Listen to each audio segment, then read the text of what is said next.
So thank you everyone for coming to our webinar, Engaging the Global Ukrainian Community for Ukraine's Recovery, Democracy and Human Rights Dimensions. This is our online launch of a joint report of the University of Warwick and the International Center for Migration Policy Development, with the complementary commentary from the Office of Democratic Institutions and Human Rights of the Organization for Security and Cooperation in Europe. The first technical remark is that we have simultaneous interpretation, so please join the correct section of the interpretation channel in order to be fully on board. My name is Maria Koinova. I'm professor in international relations at the University of Warwick and will be the chair of this session. I want to begin by recognizing the extraordinary challenges that Ukraine is facing today. At such a critical moment, our conversations is not just timely, I think it is essential. My hope and that of our colleagues is that this webinar will spark ideas and open new pathways for imagining a brighter and more resilient future for Ukraine. Together, we will explore how the global Ukrainian community, both the long-standing diaspora of nearly 20 million people and the more recent refugees and displaced people, can play a meaningful role for Ukraine's recovery. Since Russia's legal invasion of Ukraine in February 2022, the Ukrainian diaspora has demonstrated the true strength of people-powered action. From mobilizing humanitarian aid and supporting refugees to forging partnerships with national and international organizations, these communities have stepped up with remarkable agility, leadership, and deep-rooted problem-solving skills. They have acted swiftly, leveraging trusted relationships on the ground, connections that often remain invisible to others. Today, we focus on how to engage this vital network during a time of ongoing war and shrinking resources, and how to amplify their democratic participation in shaping Ukraine's future. Let me introduce myself and my co-hosts and speakers in today's webinar. As mentioned, I'm professor at the University of Warwick, and most notably, I bring to this discussion extensive experience in developing and consolidating a research program on the role of diasporas in contested statehood. This work builds on a large-scale European Research Council project that examined conflict-generated diasporas in Europe and their connections to the European neighborhood. The findings of this project informed my book Diaspora Entrepreneurs in Contested States, published in 2021 by Oxford University Press, and numerous publications which subsequently led to inform policy processes and to collaborations with the Office for Democratic Institutions in Human Rights of OSCE, and I will refer to it as ODIHR from now on, and International Center for Migration Policy Development, and I will refer to them as ICMPD. Over the past 3 years, my research has focused extensively on the Ukrainian diaspora, supported by Warwick's Faculty of Social Sciences Fund, Policy Support Fund, and ESRC Impact Acceleration Funding. The outcomes of this work form the basis of today's webinar. In addition, I have been recently awarded funding to work on socially responsible entrepreneurship and its relationship to Ukraine and its local and regional authorities. Now, let me introduce Dr. Roman Makuka, kind of wave, yeah, who is the project manager at the International Center for Migration Policy Development, leading several projects at the Regional Office for Eastern Europe and Central Asia of the Migration Dialogues and the Cooperation Department.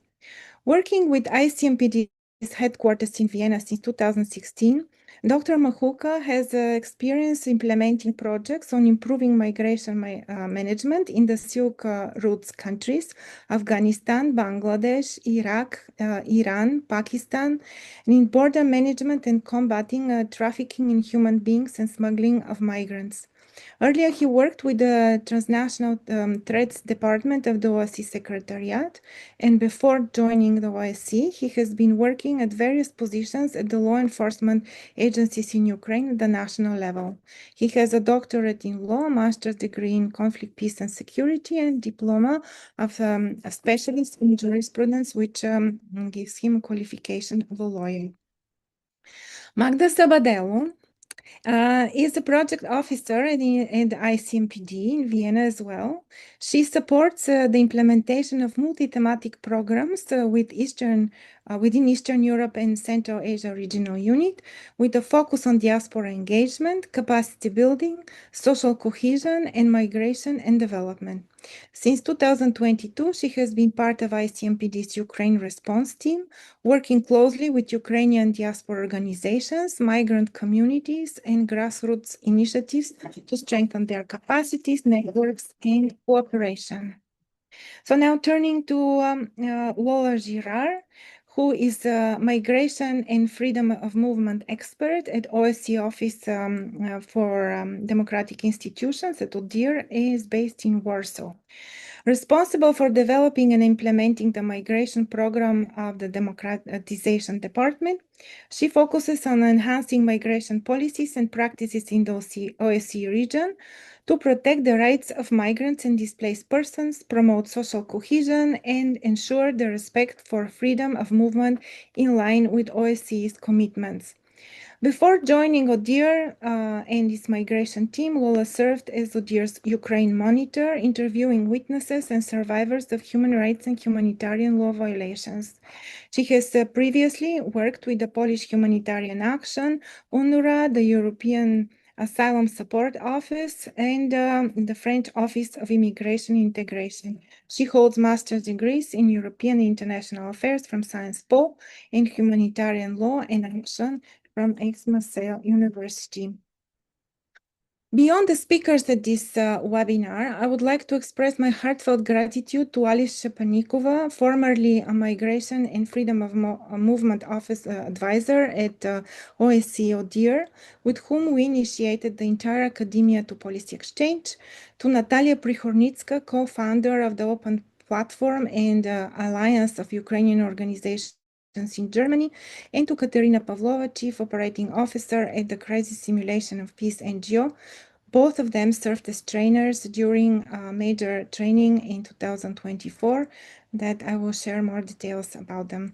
I mean, Alice was our host in the first place at ODIHR. Finally, I extend my sincere thanks to all participants in our workshops and training, those who joined discussions at the pre-URC conference on diaspora engagement in Berlin 2024, at URC in Rome in 2025, and everyone who contributed to numerous fruitful exchanges with this growing community of practice. So one more administrative note, we will have 3 presentations. I will start first, then there will come the presentation of ICMPD and the commentary of ODIHR, followed by a Q&A session. Please submit your questions in writing via the dedicated Zoom section for questions and answers. Comments can be shared in the chat, where we will also find links to the report that is published in English and Ukrainian, and the link to a learning survey, which we will kindly ask you to complete before leaving in order to evaluate the webinar's impact. And once again, we have a simultaneous translation, and we are very happy to offer this conversation also in English and Ukrainian. Now, without further ado, I will switch to my own presentation. So, wait.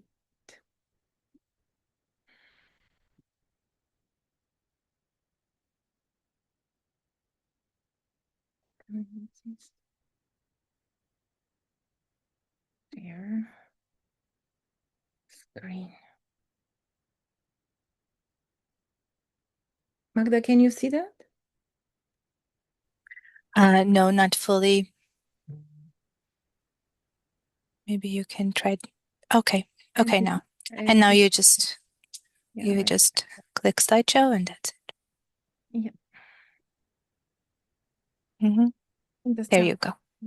Perfect. Okay, so you see how the covers of our report looks like, both in English and Ukrainian. And I want to now turn to my first action slide to tell you more about the origins of the report. The report draws on conversations initiated during policy-oriented exchanges with ODIHR on the role of diasporas in conflict reconstruction. We began way back by now in 2022. These discussions continue through a jointly organized workshop in 2023 with them between Warwick University and ODIHR, which provided the first important platform in our exchanges for exploring the potential for diaspora engagement in rebuilding Ukraine. These conversations led to a major report of ODIHR, and I'm sure that Lola Girard will tell you more about this. And our collaboration deepened. In 2024, the International Center for Migration Policy Development joined the training team with an effort culminating in a comprehensive training program that we brought together more than 36 stakeholders, including representatives from the global Ukrainians, Ukraine's government, international organizations, and NGOs in 2024 in Warsaw. The training marked a significant milestone in building a pan-European network of different stakeholders and in advancing practical strategies for diaspora involvement in Ukraine's recovery. These initiatives underscore the importance of including multi-stakeholder partnerships, which are also underscored very much in our report. The report covers research in 6 countries in Europe, listed alphabetically. These are Bulgaria, Czechia, Germany, Poland, the Netherlands, and the United Kingdom, but also reaches far beyond them. On the slide, you see a picture of us in our community in front of ODIHR in Warsaw.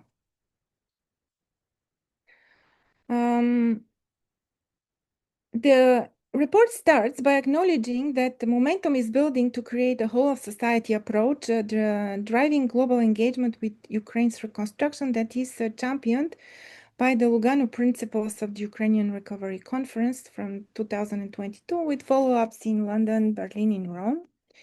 And such momentum has been crucial with the rapid institution building that follows in Ukraine, especially since 2024.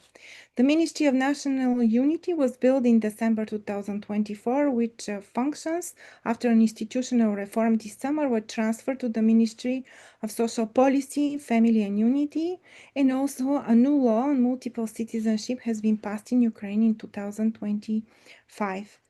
Building on this momentum has also become a really important milestone this year at the Rome Ukraine Recovery Conference, which was championed by the Italian government and spearheaded together with Ukraine's Ministry of the Economy.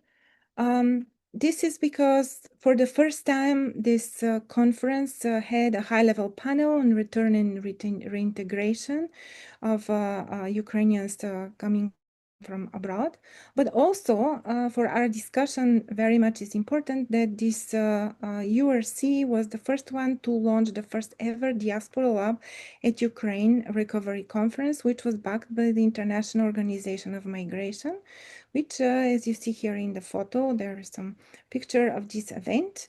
And this event initiated steps towards building a diaspora alliance to unite international and national partners. In these rapidly growing endeavors, the dimension featured in this report still remains underexplored, namely how to integrate the democratic potential of the Ukrainian diaspora, refugees, and displaced abroad into recovery strategies. So our call to action is to consider such democracy-oriented engagement deliberately. Democratic engagement cannot be taken for granted, especially in the face of global democratic decline. So we argue that proactive measures are essential. So the key takeaway of this presentation is that for including the global Ukrainian community, Ukraine's government, co-state governments, international organizations, the European Union, is particularly with regard to Ukraine's future accession, but also businesses and civil society, that it is important to deliberately integrate democratic values and procedures into all efforts involving this community. This concerns creating inclusive opportunities for participation and ensuring the protection of diversity and human rights across all interactions, initiatives, policies, and everything related to Ukraine's recovery. So let me tell you very briefly that this discussion about the diaspora participation in Ukraine's democratization is not new, completely new. Actually, it has quite a lot of anchoring in history. So the Ukrainian diaspora has been shaped by several waves since the 19th century. 19th century, when Ukrainians, among other populations from Eastern Europe, migrated to North America, especially after the Second World War. There was a particularly welcoming destinations in Canada and North America, but also some in Europe. And after the end of the Cold War, where significant migration has come to the fore. So the Ukrainian World Congress, now the largest Ukrainian diaspora organization with chapters in over 80 countries, emerged at that time.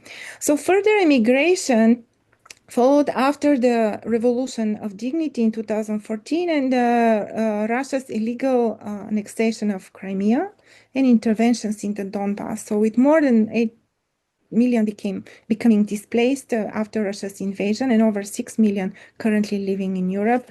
This is like the overall view about the diaspora. The Ukrainian diaspora has played a significant role in advocating for pro-democracy efforts for Ukraine during the Cold War. Ukrainian immigrants were active in the captive nations movement, viewed the Soviet Union as a communist government as an enemy. In the late 1980s, they supported the Ruch movement, which advocated for state independence and democratization. In the 1990s, the diaspora recognized that democratization was essential for gaining Western support for Ukraine's state building, and many in the diaspora criticized the Ukraine state undemocratic practices, particularly associated with the 2004 Orange Revolution and the 2014 Euromaidan protests. After 2014, new Ukrainian civil society organizations started emerging abroad, founded specifically on pro-democratic principles. Notably, these include Razom in the USA, Euromaidan Warsaw in Poland, Prague Maidan in the Czech Republic, and Promote Ukraine in Brussels. After 2022, activism expanded with extraordinary effort to bring humanitarian aid to Ukraine, maintain cultural preservation, and the engagement of business, social, and political entrepreneurship alongside Euro-Atlantic integration advocacy. There are many examples of this in the report, so I highly suggest that you read, and we can focus here more on the aspects of trust building and democratization. Some organizations started registering among the new wave of displaced after 2022, yet many of their endeavors still continue in networks that are not fully fledgedly organized or registered as organizations. I'm sure that also my colleagues will bring this commentary. So developing trust in the government and among other societal actors is key in a democratic polity. And in January 2024, during a speech on the Day of the Unity, President Zelensky acknowledged the contributions of the million-strong diaspora, our lobbies for Ukraine's interests around the world, who collect, find, pack, and deliver everything needed for the victory, who have not forgotten their roots and do not let the world forget about Ukraine. This statement was experienced as a major milestone towards new ways to acknowledge the Ukrainian diaspora and, in fact, paved the way to rapid institutional development in Ukraine that I mentioned before. Despite some progress, however, challenges remain as broader societal attitudes towards the diaspora continue to be influenced by Soviet-era legacies and new resentments. Hence, voices of Ukrainian diaspora organizations, when we spoke in variety of fora, very clearly emphasized that the first step towards building trustworthy relationship with the diaspora is for the diaspora to be recognized as actor by other societal actors. The report identifies several challenges and several solutions to this conundrum. So the Soviet-era legacies can be still entrenched, as at the time the diaspora and those who immigrated abroad were seen longer as part of the polity and society. And attitudes started to change after 2014 and particularly after 2022. Yet the exodus of 6 million refugees has exacerbated some divisions, creating a rift between those who stayed and those who are now living abroad. Although the efforts of the global Ukrainian community have been acknowledged by the Ukrainian government, their contributions remain still little visible within Ukrainian society. And this recognition is crucial for fostering social cohesion, and I cannot enough emphasize that. Although the diaspora has played a key role in supporting Ukraine through humanitarian efforts, the overall contribution of the diaspora beyond the early response of a humanitarian phase remains still with limited visibility. To address these challenges, the report recommends to leverage media in Ukraine, and especially local media, to highlight these contributions and help build trust, to enhance ways in which host states can support the recognition of Ukrainian NGOs. A notable example in this respect is the work of the city of Cologne, which exerted in recognizing the Blue Yellow Cross NGO with an Order of Merit, and this created formal acknowledgement to give this NGO visibility over time to form regional partnerships with Ukraine.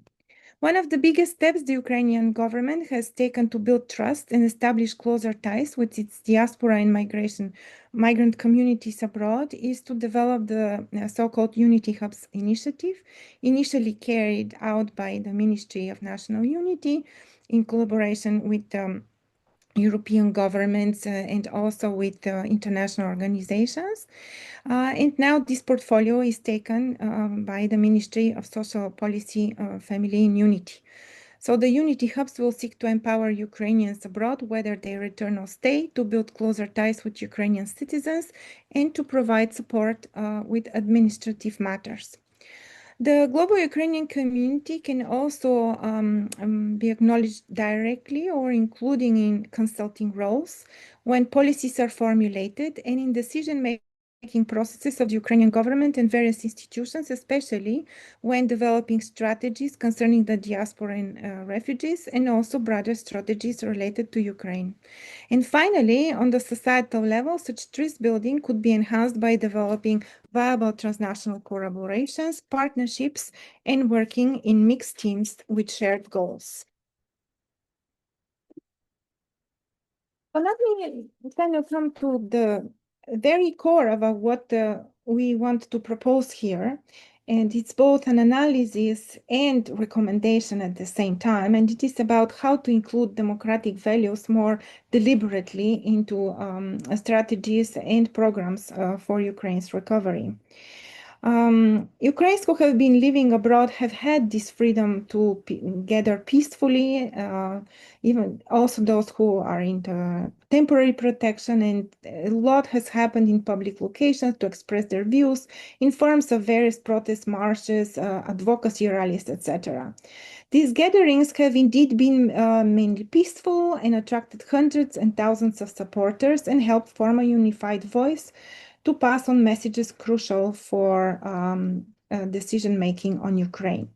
For the global Ukrainian community to be effectively engaged, acknowledged, and consulted during relevant decision-making processes, policymakers need to know which organizations to turn to. This necessitates comprehensive mapping of organizations in the first place, but also the transformation of networks, especially of those who have been recently displaced, into organizations as legal entities, and all endeavors to be paired with capacity building. So freedom of expression is another key democratic value with the which the global Ukrainian community has largely enjoyed in Europe, although certain challenges exist. With media attention waning towards Ukraine, global Ukrainian activists continue to seek ways to publish their ideas in mainstream outlets in order to reach wider audience. So any support in this regard would be highly welcome. Challenges to freedom of expression also emerge in more indirect ways as Ukrainians living abroad grapple with the effects of Russia's disinformation, which they seek to actively counter with support from certain capacity building efforts like the ones from our collaborator ICMPD. Therefore, it is vital to recognize the global Ukrainian community contributions locally in the host states. This will not only open opportunities for future project partnerships, but also for reshaping opinions, as Ukrainians directly interact with host populations who may be subject to disinformation campaigns. Diversity, human rights, and minority rights are fundamental to liberal democracies, yet they are the most difficult to implement even in times of peace. Hence, our major call is to consider safeguarding a variety of such rights by including deliberately in recovery policies. And let me go through a couple of them. First is about women's rights, especially because this refugee wave has been constituted mainly of women and children. Much of the burden within Ukraine has fallen on women, while men are engaged in frontline combat. Women in Ukraine have assumed many roles traditionally held by men, such as truck drivers, construction workers, and the miners. These roles are expected to expand even further after the war. Additionally, women are currently shouldering and will continue to shoulder the burden of supporting returning veterans, many of whom may face psychological challenges. Therefore, the diaspora cannot support women in isolation. It needs to do this and contribute indirectly to improving their situation by creating programs to address psychological issues faced by returning veterans.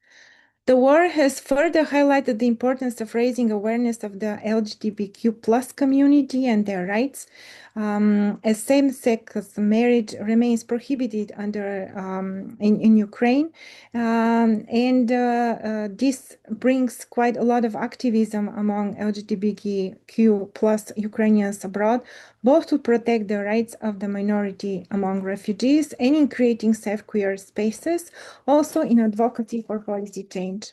Furthermore, people with disabilities became more visible during the war. Currently, there are more than 3 million people living with disabilities in Ukraine.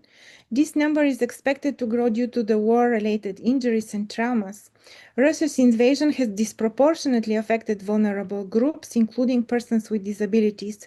While current governmental policies focus on veterans with disabilities, there is a significant gap in addressing the conditions of non-veterans with disabilities.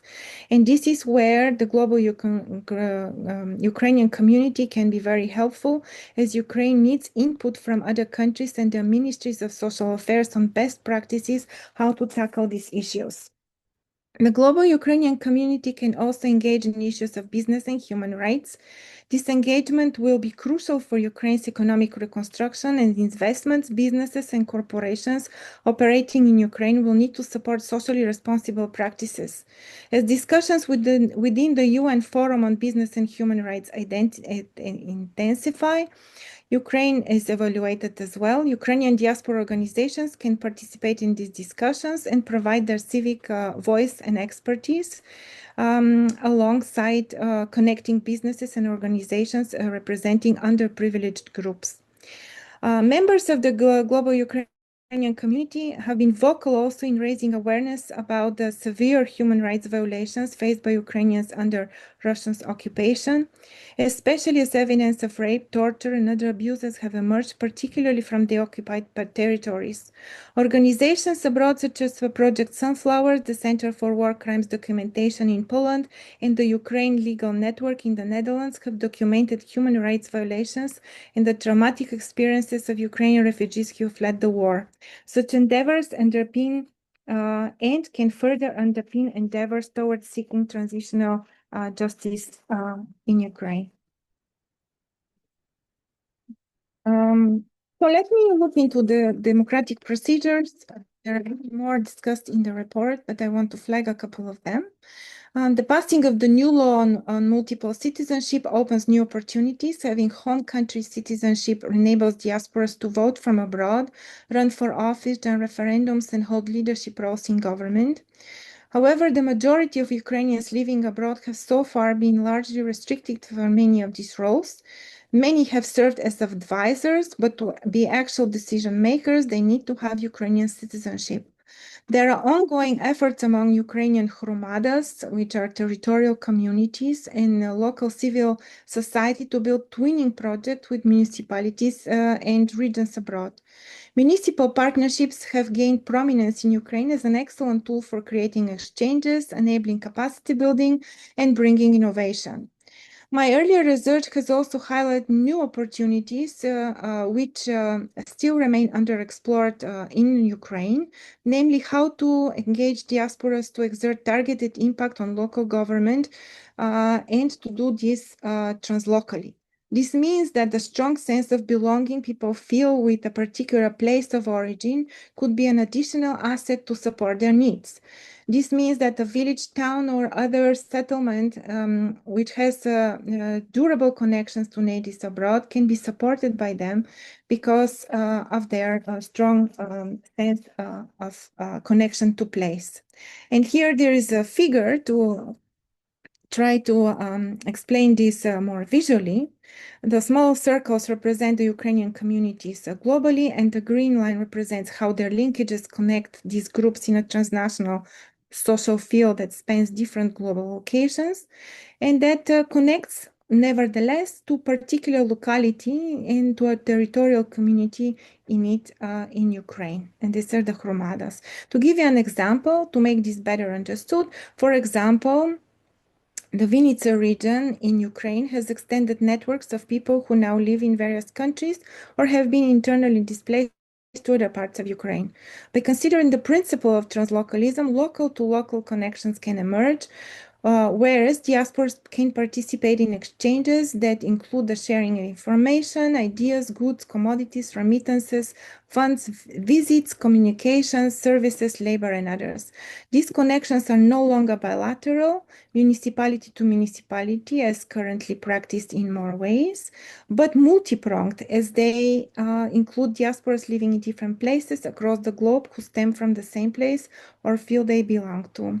Such multi-pronged connections have a significant development potential, given that diasporas are prone to empathize with the challenges that family, friends, and wider communities experience abroad, but they also can manifest through humanitarianism, rebuilding housing, running for local office, and developing business and social investment projects that pertain specifically to the locality.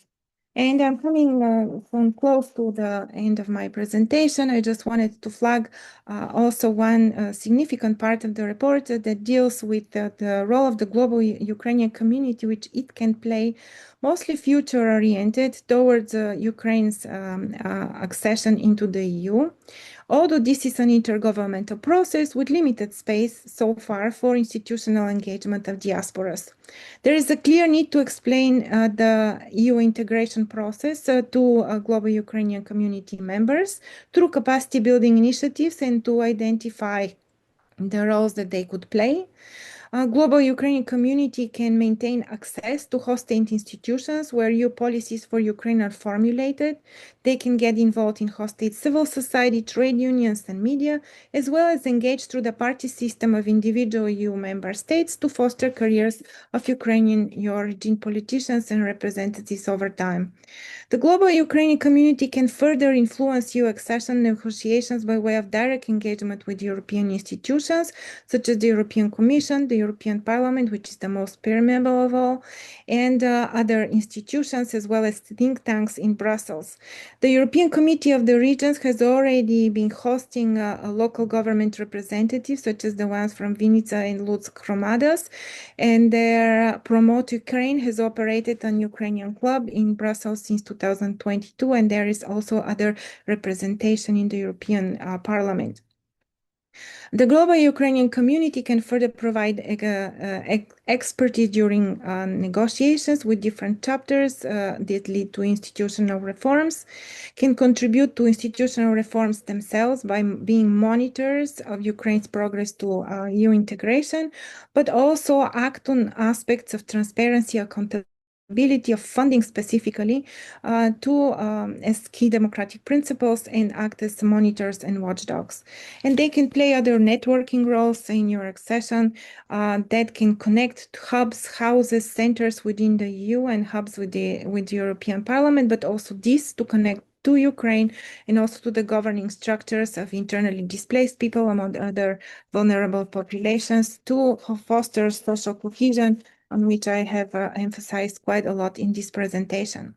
So my last slide is meant to draw your attention to the handbook quality of this report, which features extensive policy recommendations to 5 major stakeholders. These are the global Ukrainian community, Ukraine's government institutions, host state government institutions, the European Union, international organizations, and other institutions. Some of these recommendations were also mentioned in my presentation. Some will be mentioned in the forthcoming presentations of ICMPD and also in the commentary of ODIHR. I would encourage you to all download the report and look closely into those recommendations. So here are the QR codes for the report, as they will significantly enhance the role of the global Ukrainian community for Ukraine's recovery and its connectivity to a variety of stakeholders who can also provide funding, expertise, and goodwill. So this is the final slide of mine to tell you that these are the QR codes which you can scan at this point, but links to the report in both English and Ukrainian have been provided in the chat. So you can find them also on Warwick University website. So thank you very much for your attention. I'm going to stop now. And I'm going to ask then my colleagues from ICMPD, Roman and Magda, to take over. Thank you very much, Maria. And indeed, we're happy to be present at this webinar together with our colleagues, and we're happy to be a part of this initiative.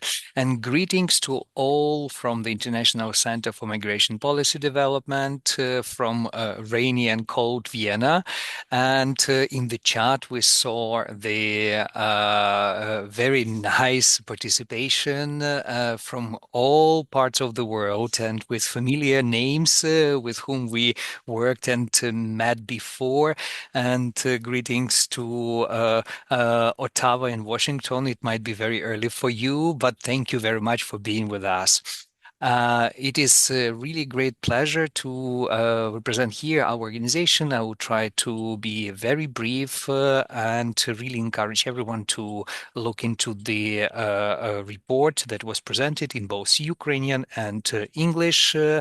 And I would like to start with a little bit perspective from the side of ICMPD.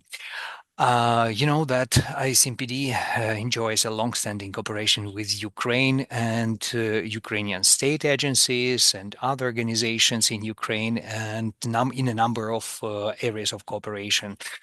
We also try to support Ukrainian authorities in migration and border management and build their institutional capacities, provide support to displaced persons from Ukraine and their orderly international mobility in a number of projects that we are currently implementing. To support the reconstruction efforts of Ukraine through strengthening the impact of diaspora's engagement and future return back to Ukraine, as well as to maintain a deepened dialogue with Ukraine and its European partners.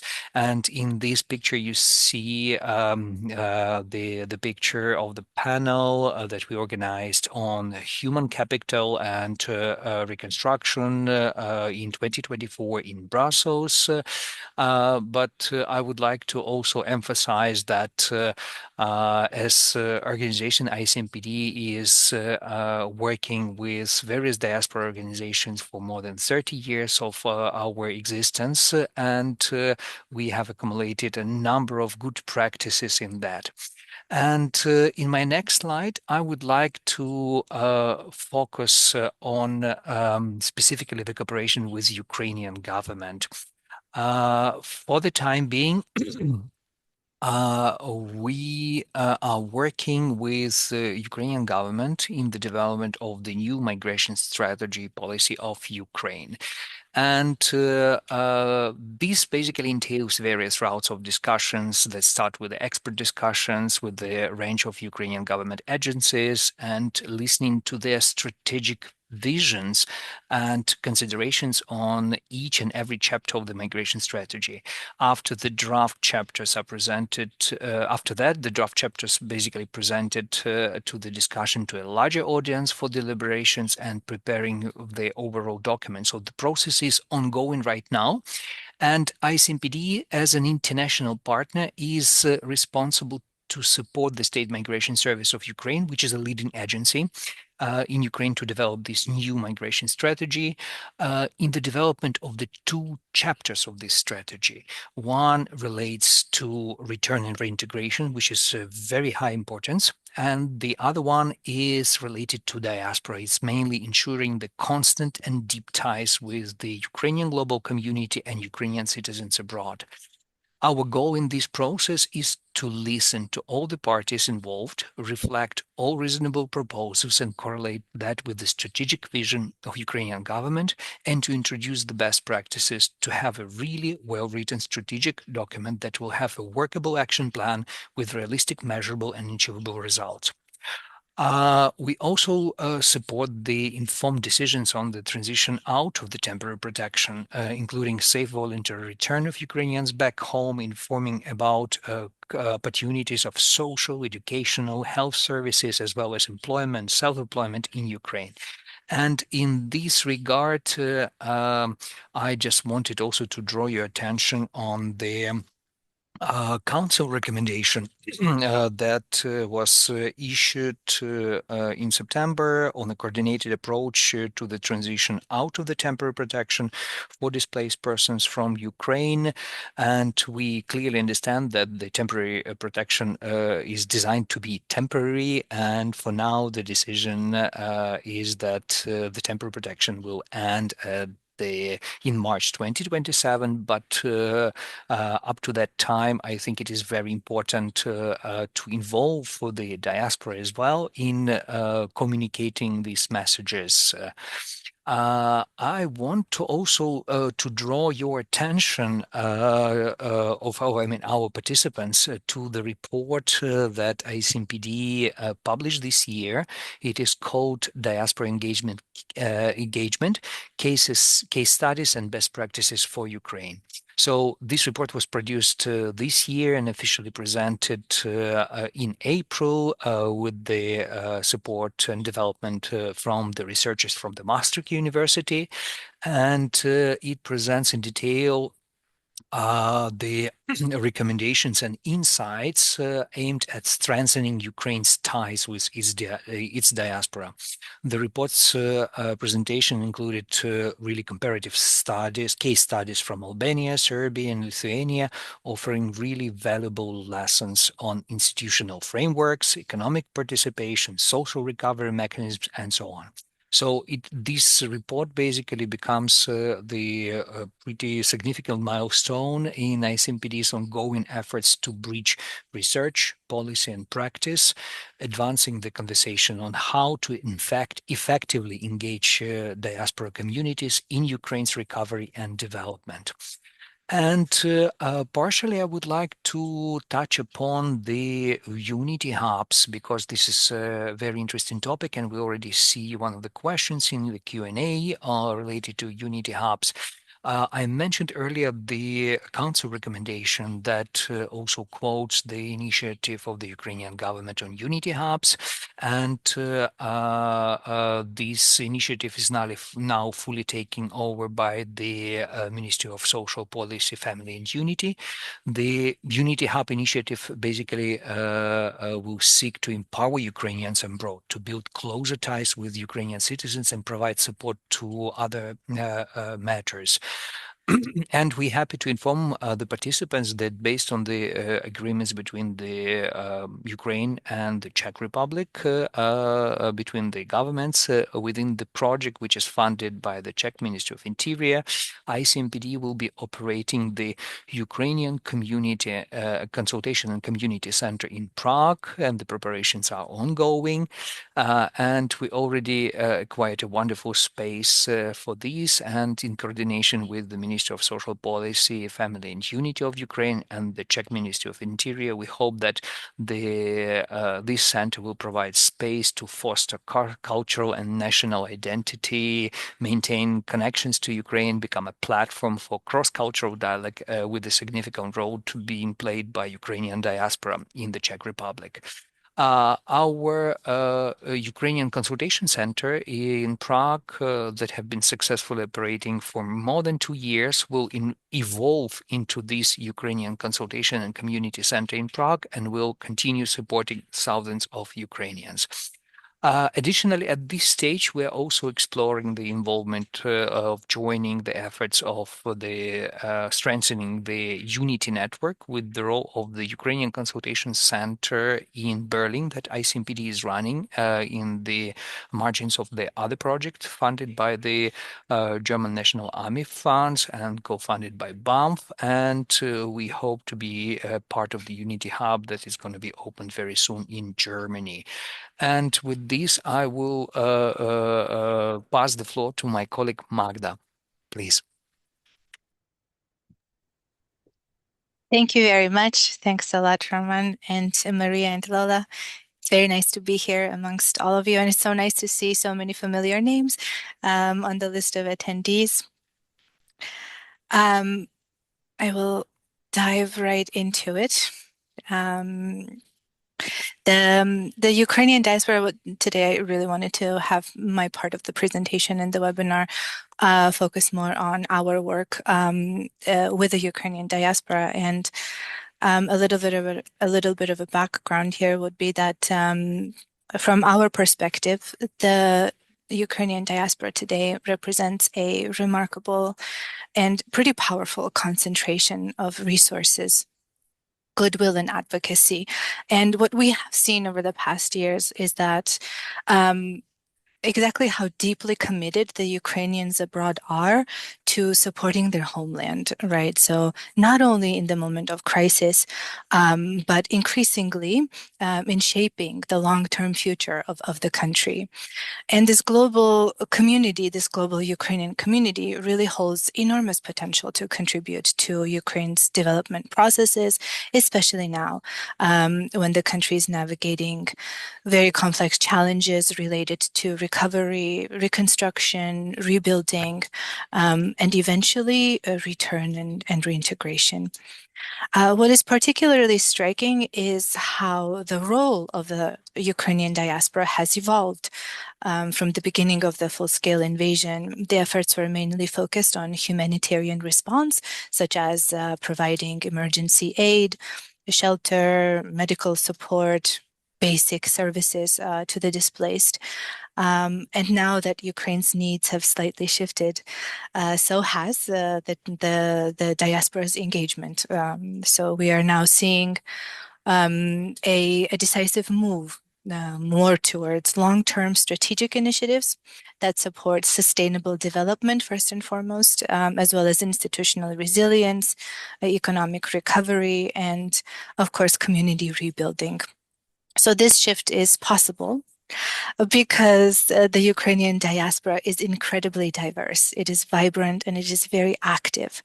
It includes long-established communities, and I would like to mention this is what we sometimes refer to as the old diaspora, as well as the newly established initiatives and associations that are also was also possible by the newer arrivals, right? So these were professionals and students and volunteers and cultural leaders, bringing together different strengths, different experiences and perspectives. And because of this diversity, I'd say Ukraine's interest in actively engaging with its diaspora has also grown significantly.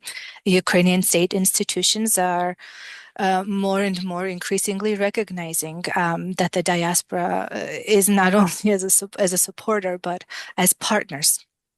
Partners whose creativity and knowledge and networks can influence positive changes. And more importantly, the contributions of the diaspora go way beyond remittances as it was previously assumed, right? And because today Ukrainians abroad are creating bridges, bringing in expertise and innovation and academic knowledge. And what I always like to underline is the international advocacy, right? And we see this so brightly in almost every area and in almost every corner of the world.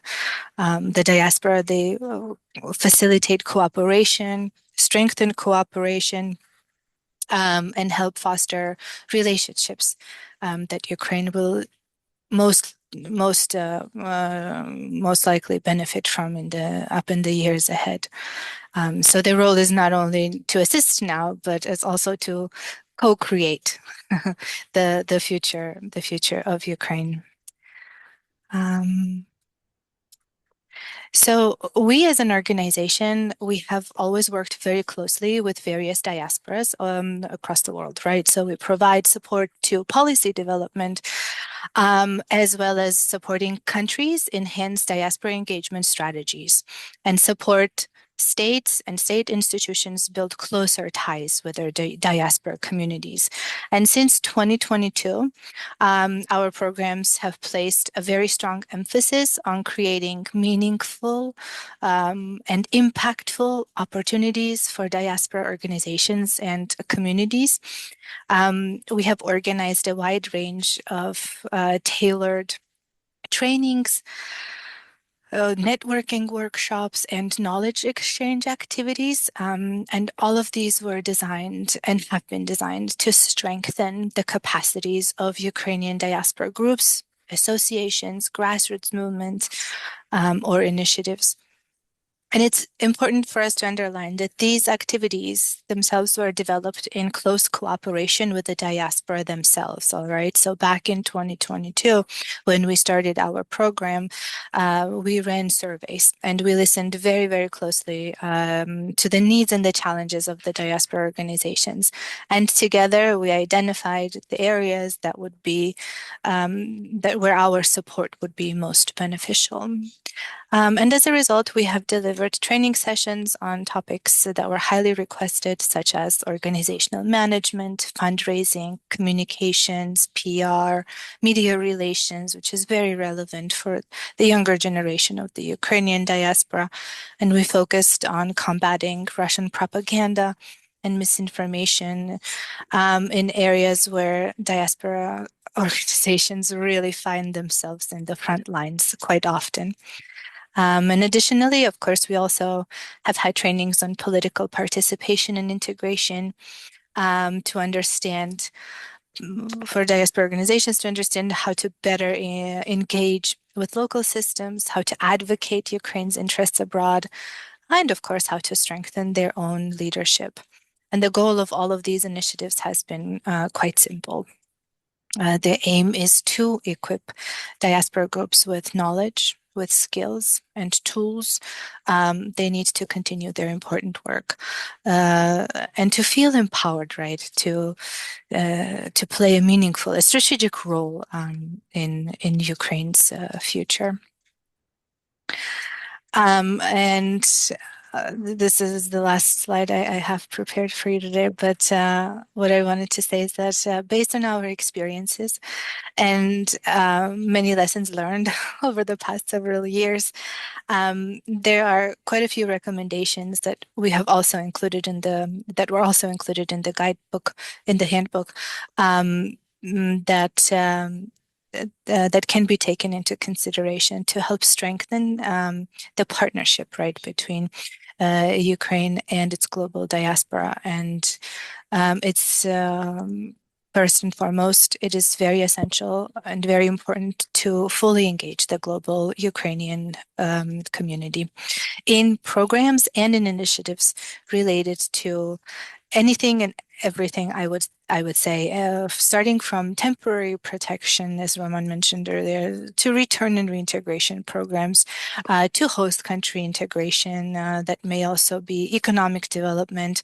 and just Ukraine's broader recovery efforts, because diaspora communities have firsthand knowledge of the challenges that Ukrainians abroad face. And involving them in these discussions, of course, ensures more inclusivity and ensures more effective solutions.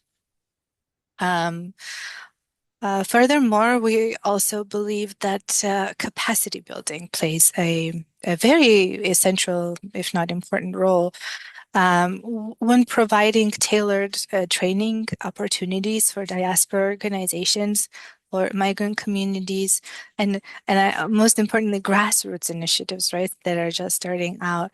It really supports and empowers them in a meaningful way, because when diaspora groups gain skills in advocacy, may that be political participation, community development, in communication, and in governance, they become more confident, right? They become more organized, and they are able to participate in shaping some of the policies and programs and strategies that directly affect them.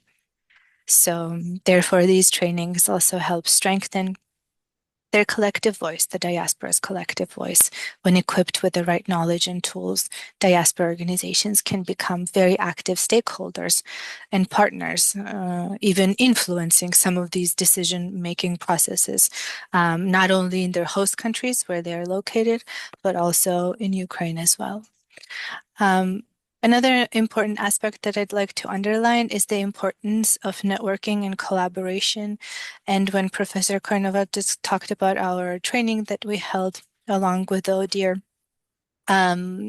last year in June, this was a very great example of how collaboration and networking can really empower the global Ukrainian community.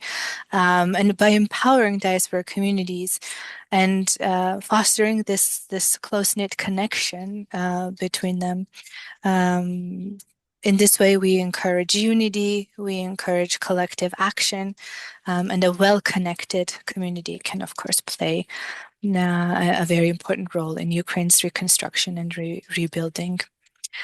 And my final note is that it's also very important to recognize that diaspora engagement is a two-way street, right? So we discussed a little bit I think Maria also had a good point about trust building and how important it is for a partnership to succeed. I think the Ukrainian government institutions also may need a little bit of support to develop their own capacities and tools and strategies on how to work effectively with its diaspora now that they've recognized them as a pretty powerful resource. So strengthening Ukrainian diaspora institutions in this area, in diaspora engagement, will, we believe, will help to build a long-lasting and meaningful cooperation for the future. And I think I will end there. And I will stop sharing. And I would like to pass the floor to our dear colleague Lola. The floor is all yours. Thank you very much, Magda.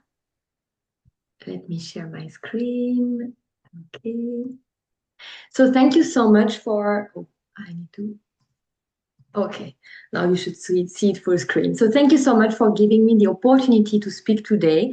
It's really an honor. So thanks a lot, Maria Koinova, Magda Sabadero, and Roman Makocha for giving me the floor. We've been working on this issue both jointly and separately.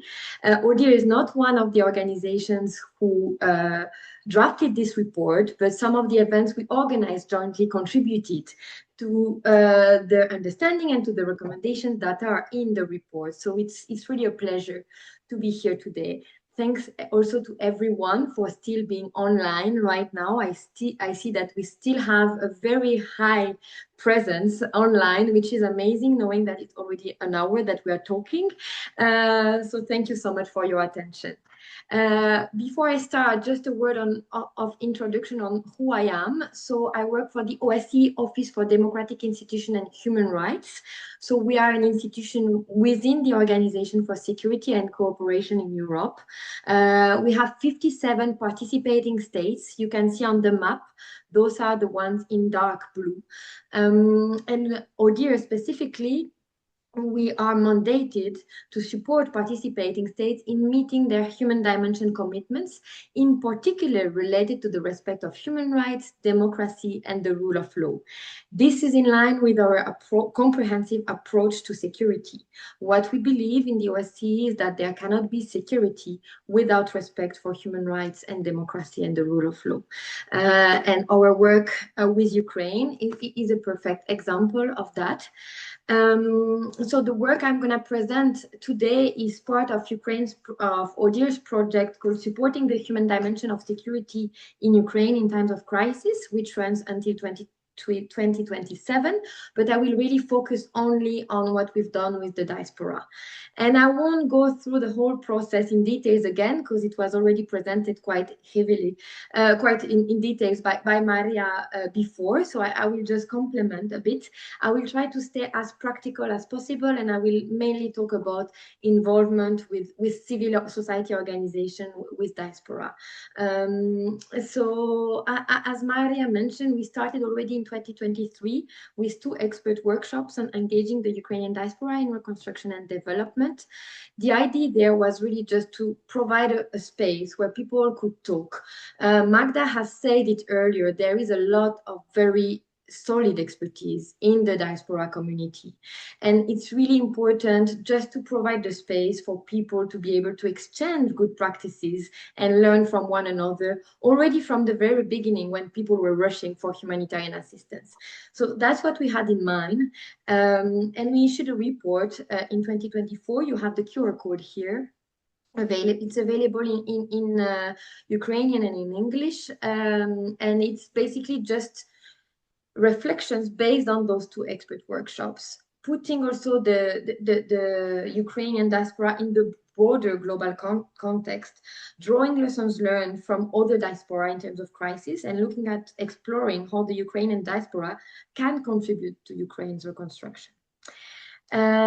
This resulted in a training course that Maria described, also in partnership with Warwick and ICMPD in 2024. And it was really a great occasion for us to support building a network and mutual understanding among different types of stakeholders representing diaspora engagement in Ukraine's recovery overall, and mainly to also identify really practical steps and design concrete action plans that those various types of organizations in various countries could do together. So it's at the same time very modest, just a small group of people talking to each other, and very ambitious, trying to build concrete plans. So that was really a great opportunity, and a lot of these events I just described are presented or are analyzed in the report that is launched today by Warwick and ICMPD. So thanks a lot for that. I see that it's really a both ways learning process. We benefited greatly from knowledge from partners for the events, and the events as well fed into the reflection from the report. So it's a really a great 2 ways process. Now I want to focus very briefly on what we've done also in ODIHR in 2025. This is another event we've organized. We've decided to focus on supporting women-led diaspora organizations. Why? Maria has said it. We know that the population that was displaced in the last years consists of a lot of women, and that actually women have taken leadership roles in diaspora in many places in supporting first humanitarian assistance, but then also becoming one of the key actors involved in advocating for inclusive reconstruction in Ukraine. So we thought it was really important to have a training or a workshop focusing on them and their needs. And this idea came up mainly because we read a great report that I'm presenting here. We barely have time to celebrate our wins or to process what we've lost. The role of Ukrainian women-led organizations in humanitarian action in Ukraine and Poland in 2022-2024. It's from Open Space Works Ukraine and the Ukrainian House in Poland. It was published in 2025. And they really tried to take a bottom-up approach, interviewing various stakeholders in Poland and Ukraine, and understand how these grassroots, locally led actors operate, what challenges they face, and what could be done to sustain and amplify their contribution going forward.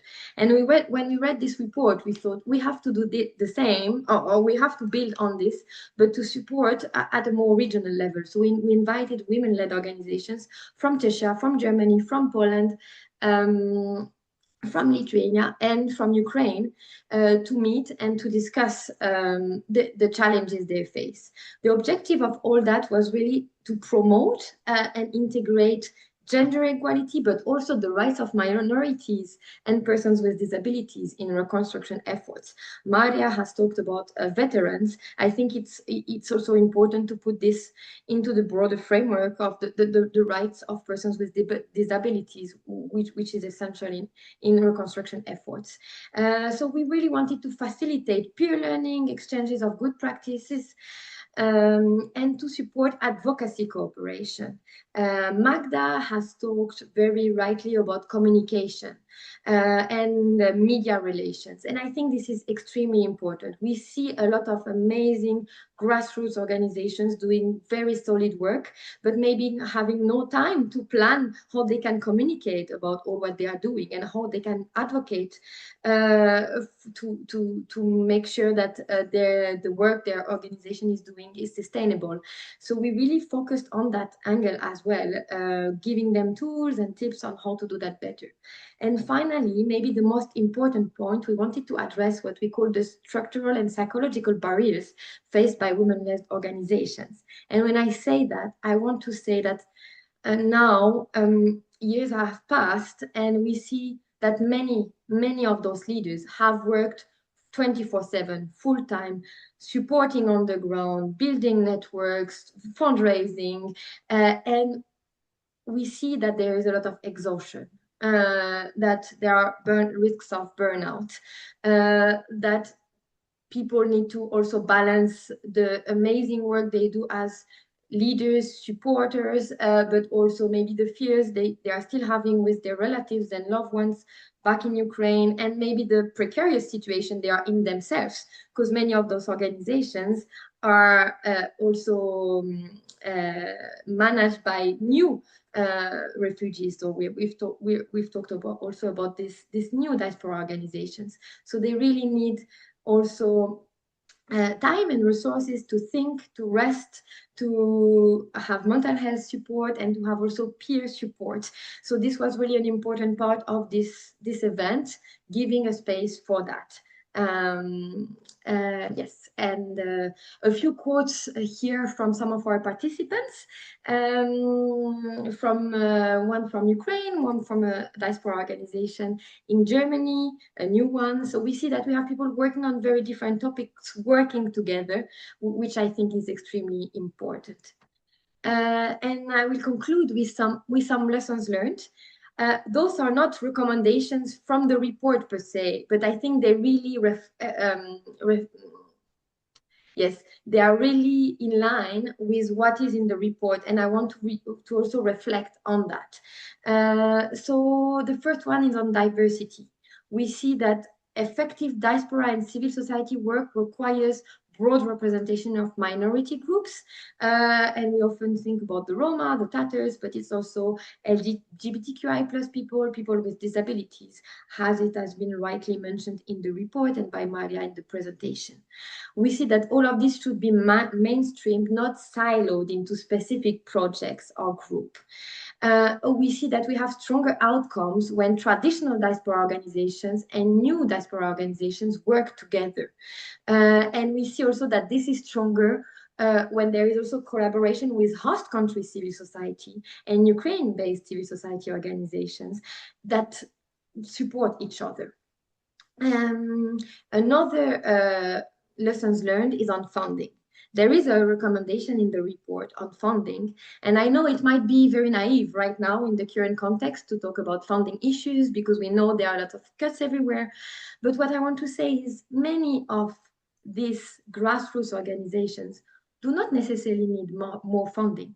What they need is sustainable, flexible funding, maybe not in huge amounts, but that allows them to build their institutional capacities, to cover their staff, and to really make what they do sustainable, not having to scale up to respond to a crisis and scaling down very quickly afterwards. So I really support one of these recommendations from the report.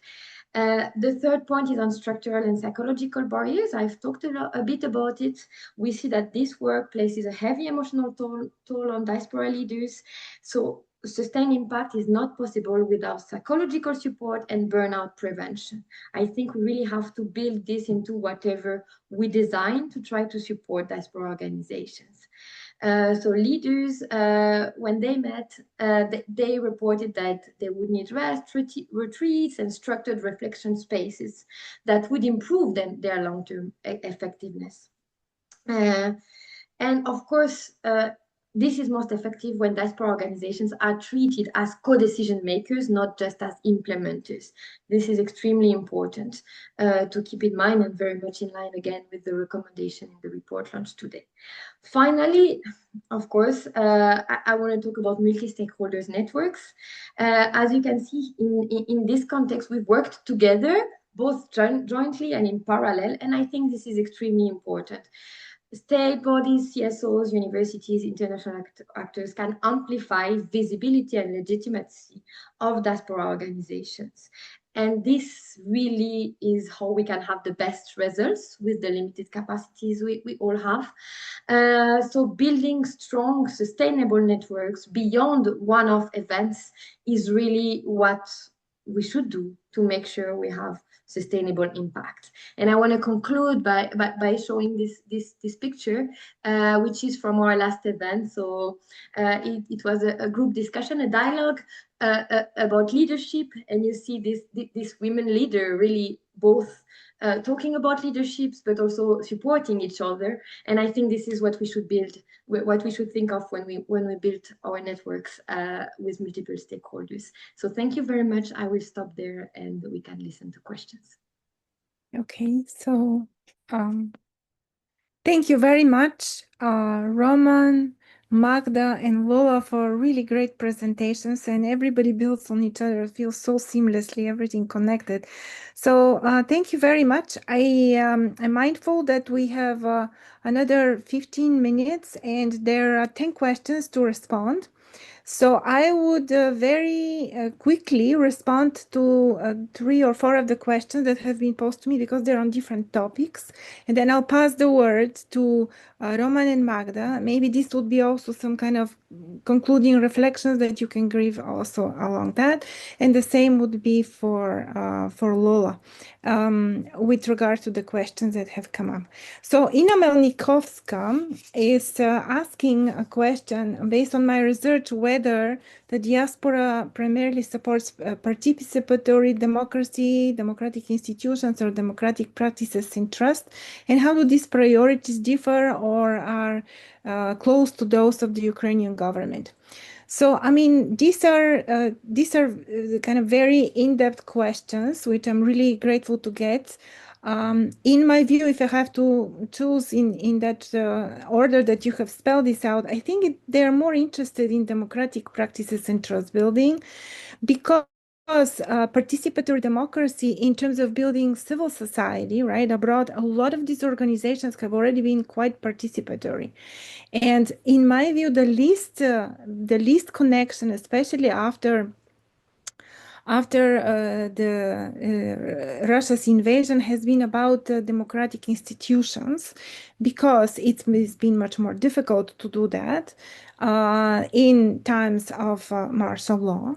Right, and it's much more difficult to do that if huge amounts of people do not have citizenship. That's why I said it's really important to have citizenship in order to enable a lot of democratic procedures that are much more formal to take place, right? But democratic practices and trust are, I think, if I were to choose that, it would be the key. So then I would say, well, how are these differing from the priorities of the Ukrainian government? I mean, Ukrainian government, we all need to acknowledge, is fighting a war. And number one priority for them is to defend the boundaries and defend the people of Ukraine. And I have been enormously impressed by the institution building that has happened in the past year and a half. I mean, close to 2 years from the beginning of 2024, in order to reach out to the diaspora. And our conversation has started in parallel with these activities, right? But in a certain way, it could be something that the Unity Hubs can build on, the migration strategies can build on, etc. So I don't see any real clash at this point of time, especially because both Ukraine as a state and Ukrainian diaspora are fighting a war for democracy, and everybody is very clear on that. There might be divisions that may occur in the future that may be related to who votes where and how and for whom. So this may be something to project, but now elections are out of not on our agenda. So if this is kind of responding to your question, I hope it is sufficient. But if you're interested to continue the conversation, you can always continue writing to me. So the other thing is a question by Andriy Nokov, who asked about how realistic it is to have the global Ukrainian community in engagement with institutions, especially taking into account the clear status of many Ukrainians of the last wave of migration due to the full-scale Russian aggression. My perspective is from both research and observation. There is a huge will to do that from abroad, because people are in the diaspora, especially those who have been forming organizations like Promote Ukraine and others after 2014 in order to engage with these efforts. They're really, really interested in that. But there is very much difficulty to do that in the European integration process, because it's a very governmental and intergovernmental process. So there needs to be access points. And that's why I think that the report talks very clearly about where these access points could be. There could be the most permeable institutions, which are in the European Union, is the European Parliament. I mean, talking to different European maps, etc. But it could be also on the long run. So the idea about how do you engage with the political process in host societies in order to be able to have this long-term engagement with Ukraine. So I do think there is a huge potential, and I do think that a lot of people also, some of the meetings that they have been really, really interested in learning more about how they can be helpful. There are a lot of people who know a lot, and they might be abroad right now, and they may be just tagged along certain discussions about chapters. This would be chapters in negotiations that may come in the future, right? So the whole point is how to connect them to the right authorities so that they can really, really be either in advisory role, or maybe an advisory role in the future can translate into a really governmental role, etc. So I do think there is a huge opportunity there. Martin Gramatikov is asking a question about justice, and this is about justice of vulnerable groups. And he asks, the report says that the report highlights the need to address human rights and particularly access to justice issues, and what the global Ukrainian community can contribute to make this justice in Ukraine more accessible, fair, and efficient, and what policy steps can the Ukrainian government and other stakeholders take to engage to ensure that the global Ukrainian community expertise is integrated into the efforts of justice. I mean, the report has been very clear in the first place that compared to other diasporas that I have been working on, it has started right away in documenting human rights violations. I mean, they have been documented in Ukraine, right, by several NGOs, and they've been doing a great effort into that, but also from people that are abroad. And these are integrated already in certain justice process that one can fill information into the international criminal court, I mean, through individual procedures, although this may be taking only very big cases, but also mostly through the mobilization effort that is happening in terms of integrating through the feeding this information into prosecutors' offices, etc., which are specifically in host states. So these initiatives can continue to grow, and I think they need to be supported to grow, but not simply in the diaspora, but in the diasporas. They are very connected to the institutions in Ukraine, and maybe streamlining these processes about who is connected, how, and how the Ukrainian institutions can create these partnerships with key institutions that have been already working in this field in the diaspora, or others that they may be interested, is the way to go. It wouldn't be like specific policy that I would really recommend right now. It's just more like building thicker partnerships and understanding of each other about the potential, and that potential is huge. And I think the last question that came for me was from Laura Pistarini, from the United Network of Young Peace Builders, who asks whether the report has any specific recommendations for the inclusion of Ukrainian youth in diaspora into the recovery process, and how this could be connected to the Youth, Peace and Security UNCC agenda. So the report is not particularly focused on youth, and yet it does mention discussions about how especially scientific societies have been supporting youth initiatives in terms of education. And education is crucial because, I mean, that's what I've been having like with people in my team at Warwick University, the conversation about how to strengthen also the education of students, right, who are coming right now. They became the children when they were very much in the first years of the refugee wave. And then we are coming to the point that they need to go into schools and they need to go into universities, etc. So this is crucial, so that, for example, also my research on Bulgaria has shown for quite some time it was an issue how to transition people from schools to go into the university level. And this is because if you have to pay a fee as out of the EU or any other, I mean, the UK also has this is about the international fees. This is a huge one. How to actually give opportunities for the students to get into the home fees, into home education, and everything related to education is huge. I think it could be another way of thinking about it. It hasn't been specifically about issues of democracy and human rights, but it is true about children's rights, and I think this discussion has a huge potential. So now I hope I answered as much as quickly as I could. But I want to pass the word on to my colleague Roman Makuka, who will answer quite a lot of questions that have piled up on Unity Hubs. Yeah, Moraman. Thank you very much, Maria. And thanks a lot for all the participants for active participation, for very good questions.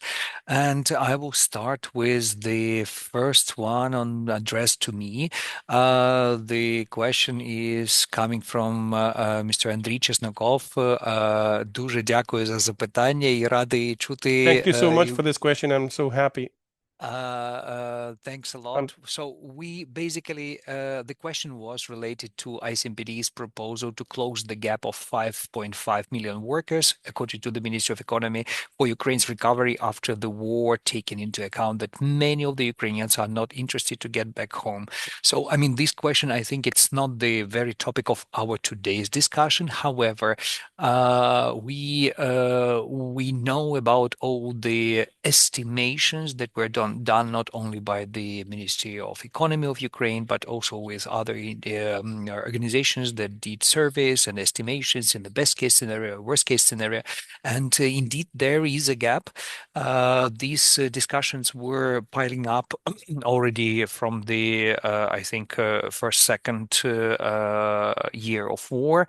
And at this moment, as far as we know, this might be very much reflected in the migration strategy that is under the development, and there is a chapter on labor migration that, of course, not only ICMPD, but I mean other international organizations and the Ministry of Economy and other state agencies will contribute and reflect the vision, the strategic vision of the government on how to cover this gap.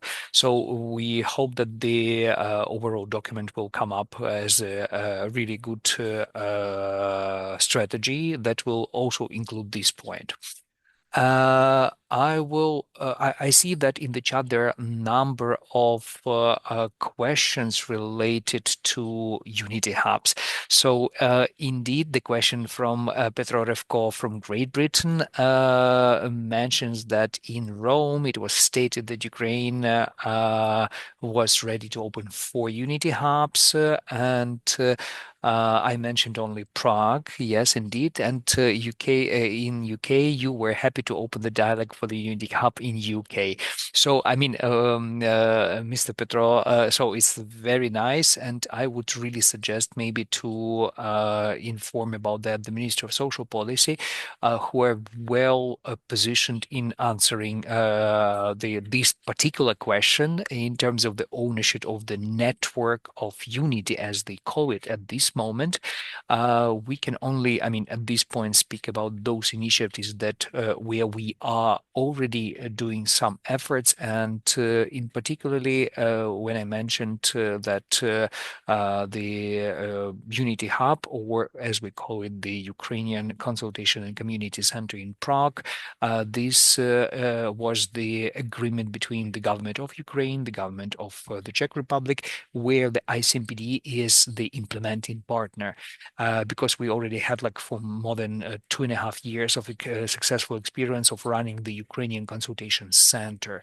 And this is one of the modalities that is employed in this particular case.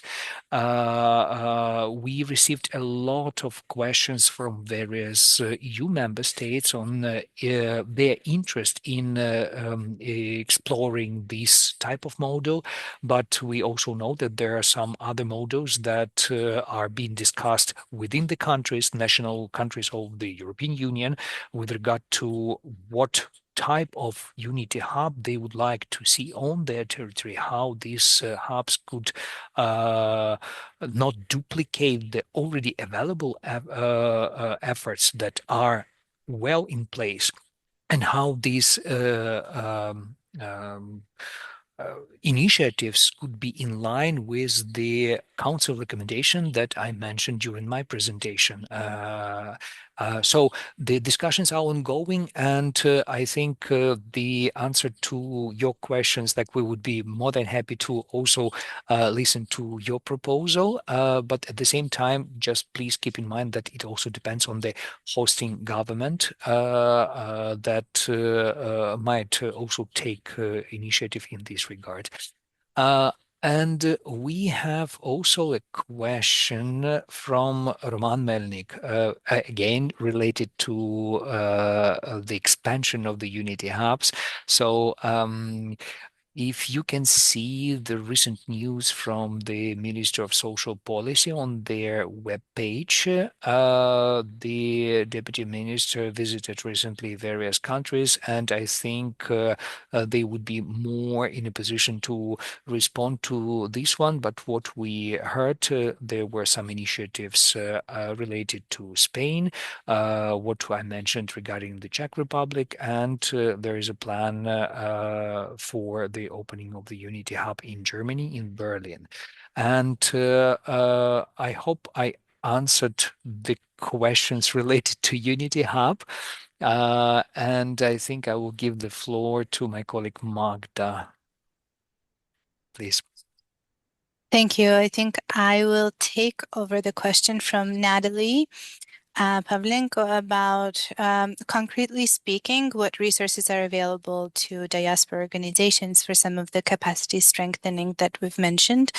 In terms of resources, when it comes to capacity building activities such as trainings, networking workshops, knowledge exchange events, we as an organization, within the framework of multiple projects that we're currently running, we have components in each project that deal with Ukrainian diaspora engagement. And within the framework of these programs, we provide these trainings, workshops, and networking opportunities and knowledge exchange events to diaspora organizations that are active and actually are based in Germany, in Poland, and the Czech Republic. And now with our latest project, we have focused more on organizations that are based in Germany. So we, of course, provide these trainings and workshops for free, and it is purely based on a call for applications, and organizations apply, and then we facilitate the organization of this. So whether or not we involve an external expert to carry out a specific training, such as for fundraising, we have a fundraising expert, so we cover the cost of travel, accommodation, venue, and all of that, so that it is free and it is available to those organizations, or representatives of these organizations that are interested. I hope that answers this question to the capacity of what we provide. So thank you very much, Roman and Magda. Maybe now we can have some concluding remarks also from Lola. Oh, you have a point? There's one more question we have from Laura, from the United Network of Young Peace Builders regarding the I report. responded to that. Oh, okay. Yeah, that was about the education. I missed that. Okay, Yeah, perfect. no problem. So Lola, you're on board. Just yeah, I mean, for comments, for closing remarks. Thank you. Maybe I can take the opportunity to also respond to the last question on capacity building opportunity and the funding available. Very briefly, it's basically the same for us as for ICMPD. When we organize events, we do call for applications, we select participants in various ways, and we cover all the costs. We, as I said, we do try not to do one-offs, but to really make sure that we can build a network, and also to give space in our events to make sure that they have time for networking, for supporting each other, and so on. So building this comprehensive approach. But then, yes, I think maybe if the question was also linked to my final point of funding, my point was also just a reminder to all of us when we think funding, or to the donors maybe who are participating in the event, to incorporate these components of diaspora involvement in the planning, because this is not always the first thing that comes up when we think about Ukraine response. And we do try in the OSCE as well, when we organize formal events, to make sure that we can also support involving diaspora representatives in the informal events by supporting their travels. So that's just one thing we're doing in addition. Other than that, for concluding remarks, I mean, not much. Thank you very much for inviting me. I think it was extremely informative. At least I learned a lot, so I hope you as well. And thank you so much again, Maria and Magda and Roman, for inviting me to join. I think really this type of events really shows, as I was saying earlier, this two ways process that we are learning from each other, and then we are building stronger events because we are learning from each other, and then the publications also benefit from what we have done in this event. So I think this is really great in terms of multi-stakeholders cooperation in a simple and practical manner. So I hope we can continue on this great track. Thank you. Thank you very much, Lola. So I'm going to pass the word to Roman and Magda for any concluding remarks, if you have any, and then I will set the end of this webinar with my concluding remarks. Yeah, thank you very, very much. So my concluding remarks will be very, very brief. And throughout the last 3 years, from various cities and towns where we met different representatives of Ukrainian diaspora from all over the world, mainly, of course, from the European countries within the projects where we participate, we feel that it's a very huge power, and those people, their need is to be heard. And we really, I mean, it doesn't matter whether it's in a very established diaspora organization or it's a very new one that are on the way for their establishment in the country where they currently live. So we really encourage, I mean, all the stakeholders, in which Maria already mentioned that we had these recommendations to engage this amazing force for future, not only recovery, reconstruction, but also as the civic response, especially when it comes to the human rights and rule of law. So, and I will pass the floor to Magda. Thank you. I would just like to say a very big thank you to our colleagues here, Maria, Lola, Roman. It's been really nice to share this floor with you, the platform. And I would like to extend a very big thank you to Oleg for helping us interpret this entire webinar into Ukrainian. Thank you so much. Дуже дякую. And that's it from my side. Thanks a lot. Back to you, Maria. Okay, so thank you very much, everyone. Roman, Magda, Lola, Oleg. I think also Masha has been helping with some technical support. So and everybody for coming and staying quite a long time on this webinar. This is a really good sign that the topic and the discussions have been of interest. So I would first of all try to kindly ask you to fill out the learning survey that I have put the link to at the end of the line of messages in the chat that will help us to assess the impact of this project. But beyond that, I want to wish everybody to keep on going with their great efforts to support Ukraine in the first place in these very, very difficult times.